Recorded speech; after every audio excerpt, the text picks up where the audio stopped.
எல்லாருக்கும் சோத்திரம். இன்றைக்கி யாத்ராகம் 6ஆம் அதிகாரத்தில் தான் நம்ம பார்த்துட்ருக்கோம். இயேசு கூப்பிட சொன்னார், ஊழியத்தில் இருக்கிற ஒவ்வொருத்தரை கர்த்தர் ஆசீர்வதிப்பாராக. இந்த நாளிலே கூட 10வது மாதத்தை காண தந்த கர்த்தருக்கு கொடான கொடி நன்றி. எத்தனையோ நன்மைகளை செய்த என் தேவாதி தேவனுக்கு கொடான கொடி நன்றி.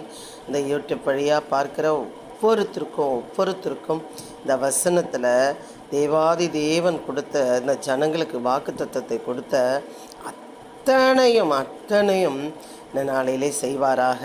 இந்த ஒரு நாள் மாத்திரம் இல்லை, இந்த ஒரு மாதம் மாத்திரம் இல்லை, இந்த வருடங்கள் முழுவதும் மாத்திரமல்ல, நீங்கள் இருக்கும் வரை அவர் செய்ய வல்லவராக இருக்கிறார். பிரியமானவர்களே, இன்றைக்கு அதை தான் பார்க்க போகிறோம். ஆமென். பாருங்கள், மேலும் தேவன் மோசேயை நோக்கி, நான் யெகோவா, அவருடைய நாமம் பேர், சரிங்களா? மேலும் தேவன் மோசேயை நோக்கி, ஒரு ஊழியக்காரனை நோக்கி, நான் யெகோவா, சர்வ வல்லமை உள்ள தேவன் என்னும் நாமத்தினால் நான் ஆபிரகாமுக்கும் ஈசாக்குக்கும் யாக்கோபுக்கும் தரிசனமானி, ஆனாலும் யெகோவா என்னும் என் நாமத்தினாலே நான் அவர்களுக்கு அறியப்படவில்லை. அவரோட நாமம் யெகோவா, ஆனாலும் ஜனங்களுக்கு எப்படி இல்லையா, எப்படி தெரியுதா? சர்வ வல்லமுள்ள தேவன், அவ்வளோதான் தெரியுமா தவிர யெகோவா என்னும் நாமத்தினால் நான் அவர்களுக்கு அறியப்படவில்லை. இன்னொரு நாமம் அவர்களுக்கு என்ன பண்ணலை, தெரியவில்லை. அவர்கள் பரதேசிகளாய் தங்கின தேசமாகி கானான் தேசத்தை அவர்களுக்கு கொடுப்பேன் என்று நான் அவர்களோடு என் உடன்படிக்கையும் ஏற்படுத்தி இருக்கிறேன். அதாவது பிரியமானவர்களே, நீங்கள் எந்த இடத்துல ஒரு பரதேசிகளாக சஞ்சரித்த ஒரு ஊராக இருக்கலாம், தெருவாக இருக்கலாம், இல்லை ஒரு தேசமாக இருக்கலாம், எங்கேயாவது இருப்பீர்கள். ஆனால் அங்கேயே அவர் என்ன பண்ணுறாராம், பரதேசிகளாக தங்கின அந்த தேசத்திலேயே உங்களை எப்படி வைக்கிறாராம் பாருங்கள். எகிப்தியர் அடிமை கொள்ளுகிற இஸ்ரவேல் புத்திரரில் பெருமூச்சையும் நான் கேட்டு என் உடன்படிக்கை நினைத்தேன். பிரியமானவர்களே, ஒரு தேசத்தில் இருக்கும் பொழுது அங்கே இருக்கிற ராஜாக்களும் மக்களும் அங்கே இருக்கிற அதிகாரிகளும் அங்கே இருக்கிற ஜனங்களும் அவர்களை அடிமைப்படுத்தும் பொழுது அவங்க பெருமூச்சு விட்டு அழுது, அந்த பெருமூச்சை கேட்கிறார்னா அழுது புலம்பி பேசுகிறவர்களை எவ்வளவு பார்ப்பார் என்பதை அறிந்து கொள்ளுங்கள். பெருமூச்சையை நான் கேட்டு என் உடன்படிக்கை நினைத்தேன். பிரியமானவர்களே, இந்த பார்க்க போனால் இங்கே பாருங்கள், ஆபிரகாம், ஈசாக்கு, யாக்கோப் இந்த 3 பேருக்கும் கொடுக்குறார் வாக்கு தத்துவம். அந்த தேசத்திலே உங்களை கொண்டு போய் நான் விடுவேன், கானான் தேசத்திலே உங்களை கொண்டு போய் விடுவேன் சொன்ன வாக்கு தத்துவத்தை அவர் எப்படி நிறைவேற்றுவாராம் பாருங்கள். ஆதலால் இஸ்ரவேல் புத்திரரை நோக்கி, நானே கர்த்தர், உங்கள் மேல் எகிப்தியர் சுமத்தின சுமைகளை நீக்கி, சுமைகளை முதல்ல என்ன பண்ணுறாராம், நீக்கி நான் உங்களை விடுவித்து, நீக்கி சுமையை தூக்கி எடுத்துட்டு அப்புறம் விடுவித்து உங்களை அவர்கள் அடிமைத்தனத்திற்கு நீக்கலாக்கி, முதல் சுமையை நீக்கிறாரு, அப்புறம் விடுதலை செய்கிறாரு, அப்புறம் என்ன பண்ணுறாரு தெரியுமா, அவர்கள் அடிமைத்தனத்திற்கு நீக்கலாக்கி. அடிமைகளாக கிடக்கிறீங்களா?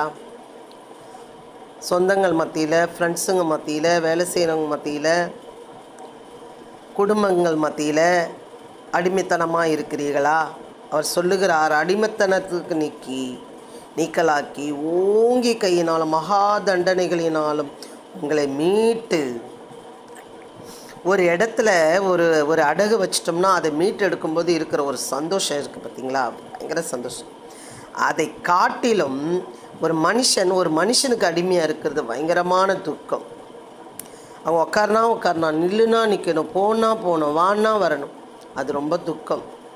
அந்த மாதிரியான இருக்கிற மனுஷங்கள் மத்தியிலேருந்து உங்களை மீட்டு உங்களை எனக்கு ஜனங்களாக சேர்த்துக்கொண்டு, கடவுளுக்கு ஜனங்களாக சேர்த்துக்கொண்டு, நீங்கள் அநேக ஜனங்களுக்கு அடிமைகளாக இருந்தீங்கல்ல, அதிலிருந்து அவருக்கு ஜனங்களாக்கி கொண்டு, நீங்கள் ஜனங்களுக்கு அடிமையாக இருக்க மாட்டீங்க, உங்களை எனக்கு ஜனங்களாக சேர்த்துக்கொண்டு உங்களுக்கு தேவனாக இருப்பேன்.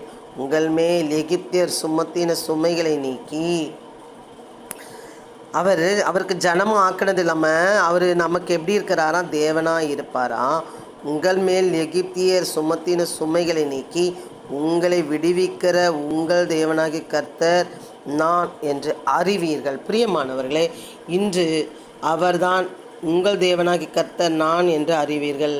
இன்றைக்கு உண்மையாகவே சொல்லுகிறேன், இந்த 10ஆம் மாதத்தில் காலெடுத்து வைக்கிறேன். நம்ம உங்களை உண்மையாக சொல்கிறேன், நான் பெருமூச்சை கேட்ட என் தேவன், அழுந்து புலம்புகிறவர்கள், கேட்டுக்கொண்டே இருக்கிறவர்கள், ஐயோ இதிலிருந்து விடுவிக்க யாருமே இல்லையான்னு நினச்சி புலம்புகிறவர்கள், நான் சொல்லுகிறேன், இதிலேருந்து காப்பாற்ற எனக்கு வழியே இல்லையா, இந்த கடன் பிரச்சனைலேருந்து எனக்கு மாற்ற வழியே இல்லையா, என் குடிகார கணவர் மனமாற மாட்டாரா, என் பிள்ளை மனமாற மாட்டானா, என் பிள்ளை ரட்சிக்கப்படாத, என் பிள்ளைக்கு ஒரு திருமணம் நடக்காத, என் பிள்ளைக்கு ஒரு குழந்தை இல்லையே எப்படின்னு சொல்லி நீங்கள் கவலைப்படுவீர்கள். ஆனால் அவர் சொல்லுகிறார், உங்கள் தேவனாகி கர்த்தர் நான் என்று அறிவீர்கள்.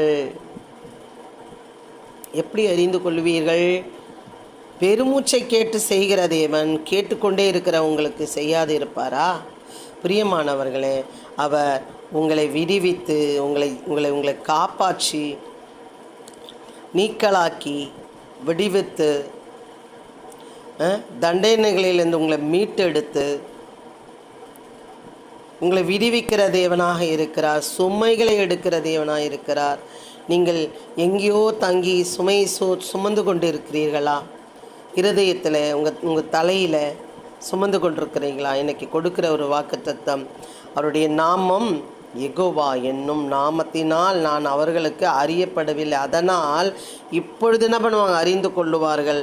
நான் மீட்டெடுப்பேன், அவர்களை தாங்குவேன், அவர்களை சுமப்பேன், அவர்களை நடத்துவேன் என்று வாக்கு கொடுக்கிறார். உங்கள் தேவனாகி கர்த்தர் நான் என்று அறிவீர்கள். எப்படி அறிந்து கொள்ள முடியும்? கேட்டால் தான் அவர் தராரா இல்லை என்று அறிந்து கொள்ள முடியும். அநேக பேர் இதை யூடியூப் வழியாக பார்த்து கொண்டிருக்கிற என் சகோதர சகோதரிகளே, தாய் தகப்பன்மார்களே, வாலிப பிள்ளையே, நீ எதில் அடிமையாக இருக்கிறாய்? என் தேவன் சொல்லுகிறார், நான் சொல்லவில்லை, என் தேவன் சொல்லுகிறார், உன் சுமைகளை நீக்கி விடுவித்து நீக்கலாக்கி தண்டனைக்கு அவர் அடிமைத்தனத்துக்கு நீக்கலாக்கி தண்டனைக்கு உங்களை மீட்டெடுக்கிறவராய் இருக்கிறார். எதிலெல்லாம் ஆகப்பட்டு இருக்கிறீர்களோ கர்த்தரை நோக்கி கரங்களை நீட்டி வானத்துக்கு நேராக கூப்பிடுங்கள். கர்த்தர் கண்டிப்பாக உங்களை ஆசீர்வதிப்பாராக. இந்த யூடியூப் வழியாக அநேக ஜனங்கள் இந்த வார்த்தையை கேட்டு ஆசீர்வாதமாக இருக்க வேண்டும் என்பது ஊழியக்காரியாக நான் செபிக்கிறேன். தகப்பனே, இந்த வார்த்தைகள் ஒவ்வொன்றும் அவர்களோடு இடைப்பட வேண்டும், பேச வேண்டும். அப்பா, அநேக ஜனங்களுக்கு இதை அனுப்ப வேண்டும். அநேக பேருக்கு இந்த பிரயோஜனமாக இருக்கு. நான் மீட்டுக்கொண்டேன், நான் அடிமத்தனத்திலேருந்து நான் மீட்டெடுக்கப்பட்டேன்னு சொல்லி அநேக சாட்சிகளை நாங்கள் கேட்க கர்த்தர் கிருபை செய்கிறாங்க. பொறுப்படுத்திக் கொள்ளும் வழி நடத்து இயேசு கிறிஸ்து நாமத்தினாலே செபிக்கிறோம் நல்ல பிதாவே, ஆமென்.